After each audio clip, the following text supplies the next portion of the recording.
የእናቴን ቤት ለቄ ቤት ተከራይቼ ከወጣሁ ዛሬ ቀን 6 አዲስ ነገር ተፈጥሮ የ80,000 ብር ሜትር ከ50 አልጋ ከኩል አረቢያን መጅሊስ እንደ ፈርኒቸር ስፖንሰር ተደርገናል። አሁንስ ወደ እናቴ ቤት ልመለስ። አይሳካለትም ሲል ደቡ ደቤ ወይዬ ስቴዲየሙ ላይ ኳስ አንጫወት ሙጀሊያ ሌላው ሀገር ሌላ ነገር ያገር አንተ ኳስ እንጩት ትላለህ ባለቄ እኮ ዝም ብሎ ነው ሲሉ ጋይስ ዛሬ ደስደስ ቤቴን በሻምፖ ነው ወለወለው። እራት ደግሞ ጠብስ ነው ምሳ ዳጋጣር ልጅ ነው ሲሉ ግን እኔ ቤት ነው ለምን አልቻልኩ ግን በህልሜ አይደለም አለኛውሽ ቁመት ዋጭር ነው ሲሉ በላቴነቴ በሳምንት አይሳካለትም ሲል ፍራሽ ቤቶች እቺ ቦታ ኮላ ባርገን ትሞሉልኛላችሁ ወይስ በጅብሰም ላስሞሉ? አሁን ደግሞ ወደ እራታችን ጠብስ ለመስራት የሚያስፈልጉ ባክሱቶና ሱሬን ከፈር ጠብስ ለመስራት የሚያስፈልጉ ግባቶች ደግሞ ሽንኩርት፣ ቲማቲም፣ ስጋ ናቸው። በቅድማ ተከተል መንከፋቸው ናል። አብራችሁ ቆዩ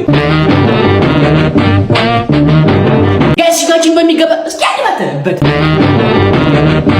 ጋይስ ስጋችን እስከሚበስል አልጋውን ስለሰጡኝ ኩል አረቢያን መጅሊስ እንደ ፈርኒቸር ለምን አልነግራችሁ? ከሁለት በላይ ቅርንጫፍ ያላቸው ሲሆን አንደኛው ቤተል ተቋም መስኪን 100 ሜትር ዝቅ ብሎ ትጃራ ህንጻ አንደኛ ፎቅ ላይ ያለ ሲሆን አልጋ አረቢያን መጅሊስ፣ ቪአይፒ ፍሬም፣ አረቢያን ሶፋ፣ ኖርማል ፍሬም እና ቦንድ ድጋፎች፣ የሴንተር ቴብል እና መጋረጃዎች ብቻ ምን አለፋችሁ ሙሉ የቤት ዕቃ ከኩል አረቢያን መጅሊሶች ታገኛላችሁ። ደቡውን እንተም ሳፍሪን ትበላለህ ኢጣሊያን ለማንስተው ጋይስ ጥብሳችን ደርሷል። የዛሬ እራታችንን የምንበላው ኩል አረቢያን መጅሊስ እንደ ፈርኒቸሮች እያመሰገንን አዲሱ አልጋችን ላይ ይሆናል። ለደይ ሰብን እንገናኝ።